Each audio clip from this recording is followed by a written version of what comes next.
There we go. Hello, this is biology once again. This is 13.3, mapping the human genome. And this section's a little weird because this book's a little old. So I'm going to introduce what the human genome is, and then I'm actually going to skip about a page of information because it's talking about stuff that might happen or kind of maybe is, but we're past that in real life now, so we're not going to go too far into it. This first paragraph is good, though. It says in 1990, scientists in the United States organized the Human Genome Project. It's an international effort to completely map and sequence the human genome, which is like all the genes on the 46 chromosomes, just map them out and see where they are. In 2001, the HGP published its working draft of the 3 billion base pairs of DNA in most human cells.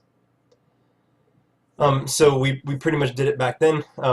There's a video I posted under this, so I know you just started this one, but I would pause this, scroll down, open that video, and watch that, because that is going to explain the process of how they did that, as well as kind of skip some of this stuff that is kind of confusing. The video, I feel, explains it a little better.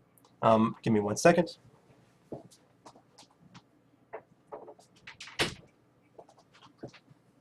So the video explains it much better than the book does, and much better than I could, because the video has animations and moving pictures and stuff like that, and you don't just have to sit here and listen to my boring voice. Just so you guys know, though, something that you will need to do for this, you'll need to know, make sure you read this little paragraph before you do this assignment. Otherwise, you will not know what the heck is going on. So go ahead and pause this, watch the other video, and then come back.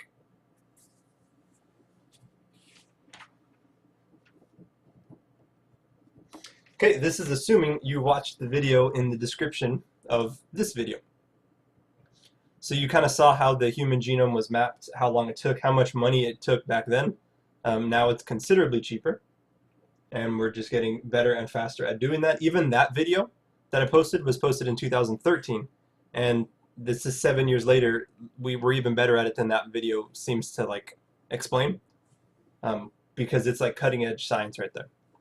So then what is the point of doing this, right? We're talking about genetics. We're talking about, we know where things are.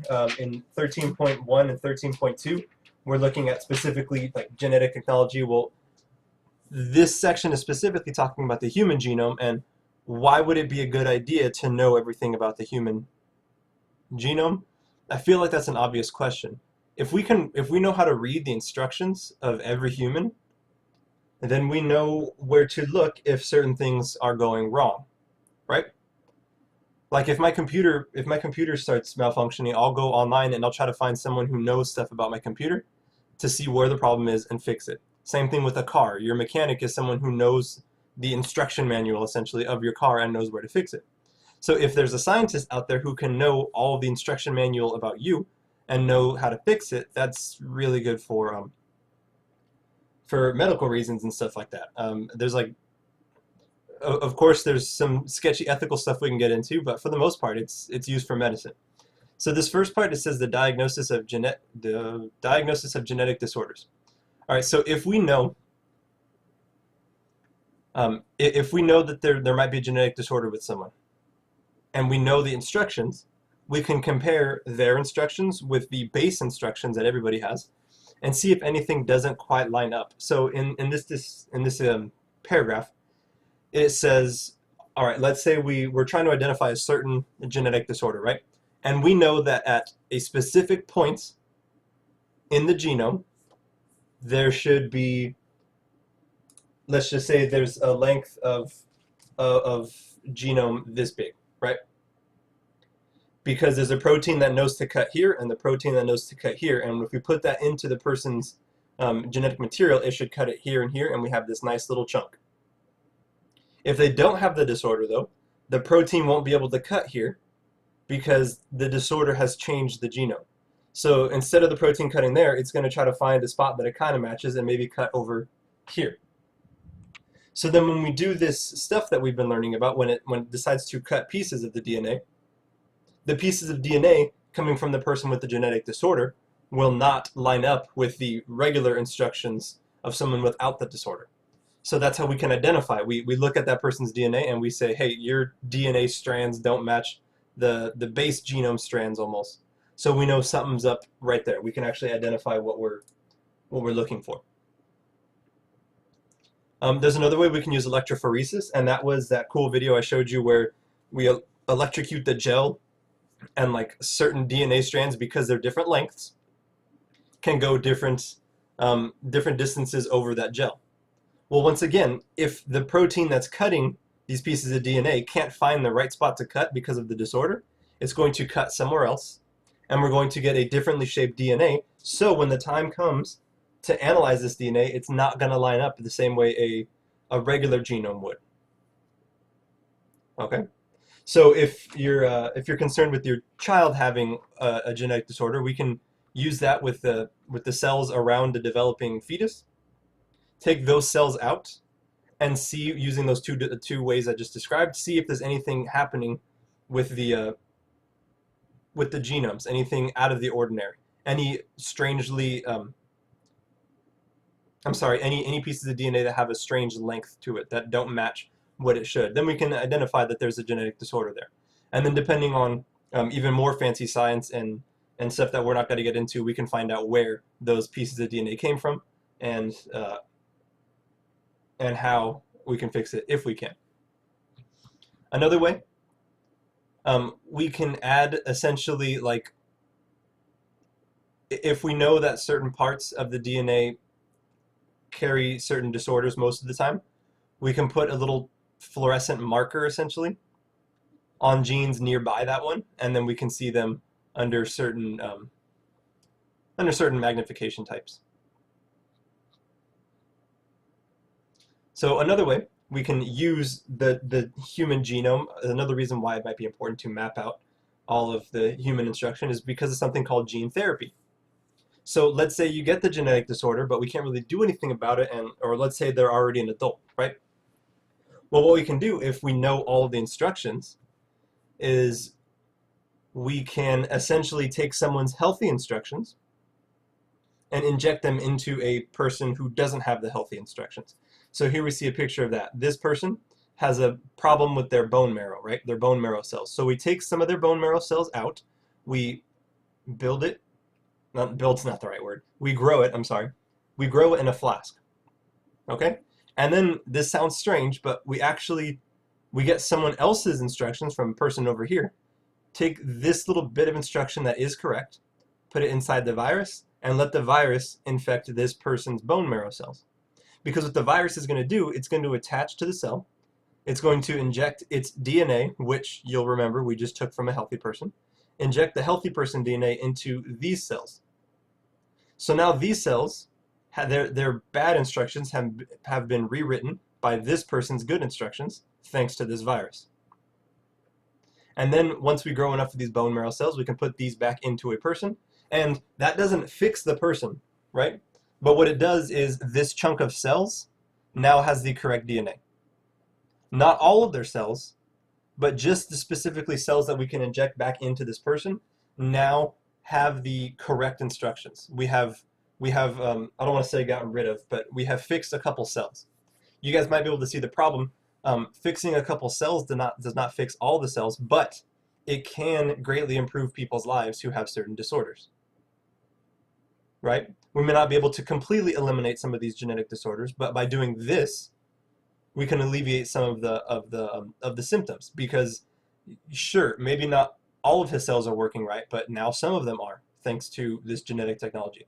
Thanks to being able to read the instructions of a human, take good instructions from one person, and replace them into a person who has bad instructions, and now that person can make good proteins or good antibodies or whatever they need to do in order for their body to behave properly. Now, something about that we do need to realize, unless we change every single cell in this person, their DNA will still have the bad instructions, right?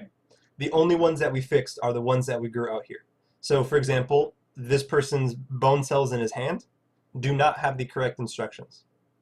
The bone cells in his skull do not have the correct instructions. Only the bone cells that we took out and grew and put back in have the correct instructions. Which means if this person has a child, they're going to pass down the bad instructions. They're not going to pass down this other person's genes, because these other person's genes are only in the hip bones. They did not spread out into his reproductive system.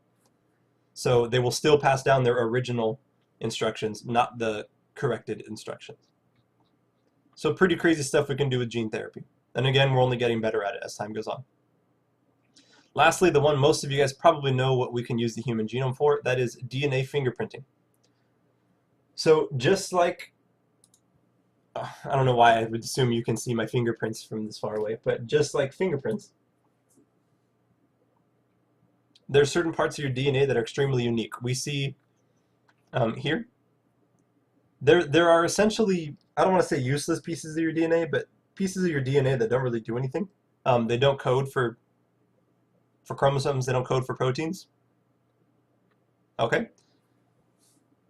So we can look at the non-coding parts of your DNA, and that's pretty much unique to you. Now, yes, if you have a twin, that's the same thing, and if you have family, they're similar, but the instructions have been copied from your parents, and it's a unique little identifier to you.